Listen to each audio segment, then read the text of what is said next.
Cahaya Jati. Sri menceritakan semuanya kepada Erna. Ia lalai dalam menjalankan tugasnya. Karena panik, ia membasuh Della tanpa mengikat tali di kaki dan tangannya terlebih dahulu. Namun, gara-gara itu, Sri menyadari santet macam apa yang memasukkan iblis sekuat itu hanya untuk menghabisi nyawa. Sri jadi ingat cerita bapak. Santet bukan hal baru di sini. Namun, untuk melaksanakan santet, dibutuhkan kebencian yang melebihi akal. Bila benar itu, kebencian macam apa yang bisa dan setega ini dilakukan oleh orang hanya untuk mengambil nyawa dari anak yang tidak tahu apa-apa. Namun, di balik semua itu, santet ini adalah kali pertama Sri lihat seperti ada teka-teki. Seakan ada yang ditutupi, pasti ada jawabannya, pasti ada jalan keluarnya. Namun, apa? Sri tidak tahu apapun dari keluarga ini, dan kenapa anak ini sebegitu berharganya. Sampai Sri teringat, 1000 harinya, kata Sri lirih. Ia melirik menatap Erna. Jangan bilang kamu lahir di hari Jumat Kliwon. Erna yang mendengarnya kaget. Kamu juga? Sri merasa ngeri. Sekarang ia tahu sesuatu. Namun, ada satu lagi yang harus ia cari kebenarannya. Bila benar, pertanyaannya lengkap. Begitupun jawabannya. Tidak hanya Dela yang hidup di ujung maut, tapi mereka semua terjerat dalam satu garis weton yang sama. Sejahat itu keluarga ini untuk harga nyawa mereka semua. Lalu, terdengar suara orang mengetuk pintu. Erna pun sama. Ia langsung berdiri. Mbah Tamin, pulang Sri. Ayo kita tanya orang tua anjing itu. Dia harus menjelaskan semuanya. Ada apa sama anak gila ini? Erna pergi. Sri baru ingat pesan Mbah Tamin. Ia langsung bergegas bersiap menghentikan Erna. Sri lari mengejar Erna. Untungnya, ia masih sempat mencengkram lengan Erna. Mereka terdiam di depan pintu rumah. Suara ketukan itu terdengar lagi. Setiap ketukannya terdiri dari 3 ketukan. Semakin lama, ketukannya semakin cepat, dan semakin cepat. Sampai tidak ada ketukan lagi. Erna dan Sri saling berpandangan, bingung. Keheningan menenggelamkan mereka di dalam rumah itu. Sebelum sesuatu menggebrak pintu dengan keras hingga membuat mereka tersentak. Mereka hanya diam, berusaha tidak bersuara. Lalu, dari belakang, seseorang melangkah masuk. Dini melihat dua temannya terlihat kacau balau. Ia bingung, kemudian berujar, "Kalian gak dengar Mbah Tamin manggil? Buka pintunya, jangan ngawur kamu," celoteh Erna. Namun, Dini memaksa. Bahkan Sri yang memegang tangannya, Dini pelototi. Sampai akhirnya, mereka mengalah. Dini membuka pintu. Di sana, Mbah Tamin berdiri. Ia hanya diam, menatap mereka semua sebelum melangkah masuk ke rumah. Anehnya, malam itu, wajah Mbah Tamin tampak merah padam. Ia tidak berbicara kepada mereka, tidak membahas kenapa pintunya tidak langsung dibuka, padahal ia sudah memanggil dari tadi. Namun, Sri merasa Mbah Tamin tahu bahwa ia baru saja lalai terhadap Dela. Sri dan yang lain mengikuti Mbah Tamin. Beliau masuk ke kamar Dela, lalu perlahan ia membuka keranda bambu kuning.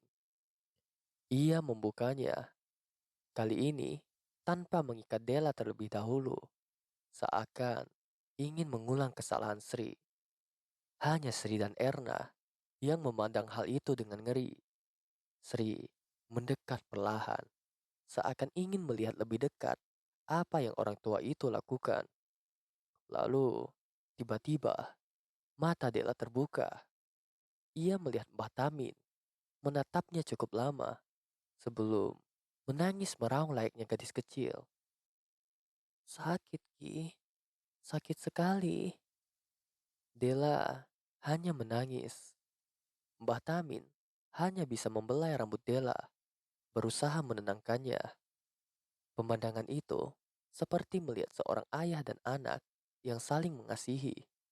Namun, Sri masih belum mengerti kenapa seakan Dela yang ini berbeda dengan Dela yang Sri dan Erna temui tadi. Apa yang terjadi sebenarnya? Sabar ya nak, sebentar lagi adalah puncak rasa sakitmu, ucap Mbah Tamin. Ia masih mengelus rambut Dela. Lalu, Dela melirik Sri dan yang lain, yang hanya dia mematung. Tatapannya seakan mengucapkan, terima kasih sudah mau merawat saya. Mbah Tamin lalu mengikat tangan dan kaki Dela. Tergambar wajah sedih di sana. Ia masuk ke dapur, mengambil sebuah kain putih besar. Saat Mbah Tamin kembali ke kamar Dela, Dela menangis makin keras. Ia berulang kali mengatakan, jangan Ki, jangan kembalikan saya ke sana. Namun, Mbah Tamin tetap meletakkan kain putih itu, menutupi sekujur tubuh Dela yang meronta-ronta. Terakhir, Mbah Tamin membakar kemenyan sebelum memegang kepala Dela dan terdengar suara raungan yang mengguncangkan seisi rumah itu. Sri dan Erna sampai beringsut mundur. Sosok di dalam kain itu terus meraung layaknya iblis yang Sri saksikan tadi. Kali ini, Dini tampak terguncang, bingung. Ada apa sebenarnya di sini?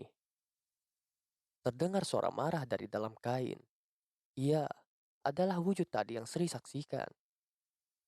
Mbah Tamin terus menekan kepalanya, membuat suara itu semakin menjerit marah. Setelah kurang lebih 5 menit Mbah Tamin melakukan itu, perlahan sosok itu mulai tertidur dan Mbah Tamin membuka kain itu. Ia melihat Dela memejamkan matanya. Kalian ikut saya, kata Mbah Tamin memanggil mereka. Sementara Dini tetap di kamar. Hanya dia yang belum mengerti apa yang terjadi di sini. Mbah Tamin duduk di teras rumah. Kegelapan hutan benar-benar mencekam kala itu. Sri dan Erna berdiri, menunggu sebelum Mbah Tamin menunjuk sesuatu di antara pepohonan. Kalian bisa melihatnya. Apa ya Mbah? Kata Sri bingung. Sini. Mbah Tamin menempelkan jemarinya, menekan mata Sri.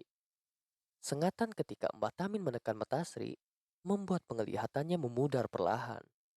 Setelah mencoba memfokuskan matanya, Sri melihat lagi apa yang ditunjuk Mbah Tamin. Bagai petir di siang bolong, Sri melihat banyak sekali makhluk yang tidak bisa dia gambarkan kengeriannya. Mungkin ada ratusan atau bahkan ribuan seakan mengepung rumah. Butuh waktu lama sampai Sri akhirnya tidak sanggup lagi melihatnya. Sehingga Mbah Tamin menutup kembali penglihatan itu, mencabut sesuatu dari ubun-ubun Sri. Dengan mata menerawang, ia mengatakan kepada Sri, raga yang dibuat mati adalah sebuah undangan bagi makhluk seperti mereka. Kamu lupa dengan perintahku. Itu sangat berbahaya. Bisa membunuh Dela. Jangan ulangi ya. Erna yang sedari tadi diam saja, mulai ikut berbicara. Mbah, tolong kasih tahu apa yang terjadi sama Dela.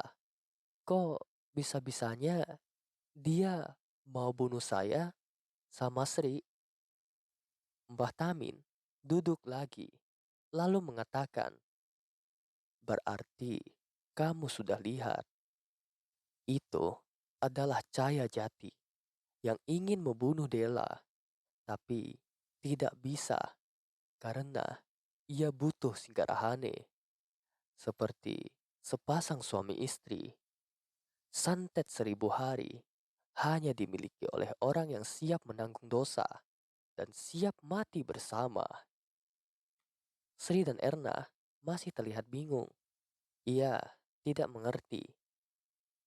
Mbah Tamin menerawang jauh, menatap sisi hutan tergelap yang Sri saksikan dengan mata kepala sendiri. Mereka tidak sendirian di hutan ini. Dengan suara berat, Mbah Tamin mengatakannya, terlalu awal untuk mengerti ini. Intinya, ilmu santet 1.000 hari adalah pembuka ritual untuk menghabisi satu garis keluarga sampai habis keseluruhannya. Setelah percakapan itu, Mbah Tamin melangkah masuk ke dalam kamar, mengunci pintunya, membiarkan semua kejadian itu meluap begitu saja. Dengan pertanyaan besar yang masih menggantung di atas pikiran Sri dan Erna.